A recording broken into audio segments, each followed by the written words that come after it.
In East Africa, at least 38 people have died after the bus they were traveling in plunged off a 5-meter cliff in Ethiopia.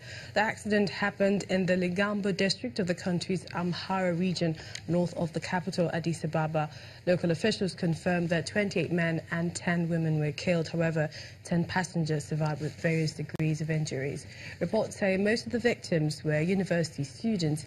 It is not yet clear what caused the bus to derail. In North Africa, South Sudan's President Salva Kiir has fired a general accused of fueling the country's ongoing conflict. Lieutenant General Mario Mangok, the Assistant Chief of the Defense Forces, is one of 6 generals placed on a United Nations blacklist in 2015 for their part in the civil war. Mr. Kiir announced his removal along with Finance Minister Stephen Dehudau in an official decree read out on state radio. He, however, gave no reason for the decision. South Sudan has been racked by an ethnically charged civil war since late 2013, pitting forces loyal to President Salva Kiir against rebels linked to former Vice President Riek Machar. In the meantime, the Sudanese government says it will sign a deal with Russia to build nuclear power stations. The electricity minister, Murtaz Musa, who left Khartoum on Monday, will meet the head of Russia's state nuclear agency, Rosatom. The trip comes 4 months after Sudanese President Omar Hassan al-Bashir told his Russian counterpart Vladimir Putin that he wanted to discuss nuclear power cooperation with Russia. A spokesman for the ministry says the two sides will sign several memorandums of understanding, including a roadmap to implement a plan to develop nuclear power stations. Exiled Congolese opposition leader Moise Katumbi has promised to return home by June so that he can take part in the presidential elections. Moise Katumbi, who has been living in exile since May 2016, says he will return in order to file his candidacy papers for the long-delayed election due to take place in December. However, analysts say there is a possibility he will be arrested as soon as he steps foot in the DRC, as he was sentenced to 3.5 years behind bars for a property deal.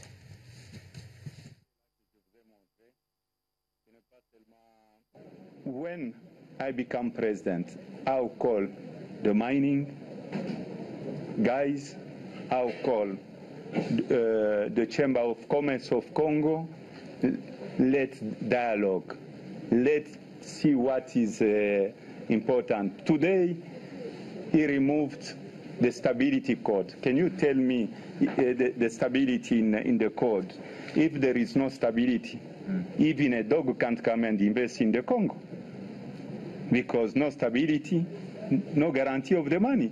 These investments, they are banks giving the money for those guys to work. I think they have to give respect to the investors, what is important for me.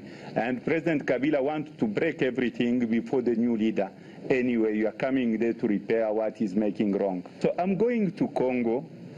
I'm not going to be arrested because I didn't do anything wrong.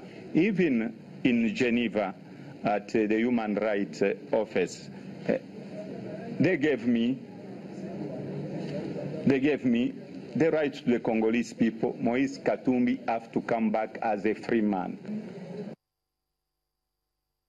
Thousands of people have answered a call by the main opposition party in Guinea to march in the capital, Conakry, to protest against last month's disputed local election.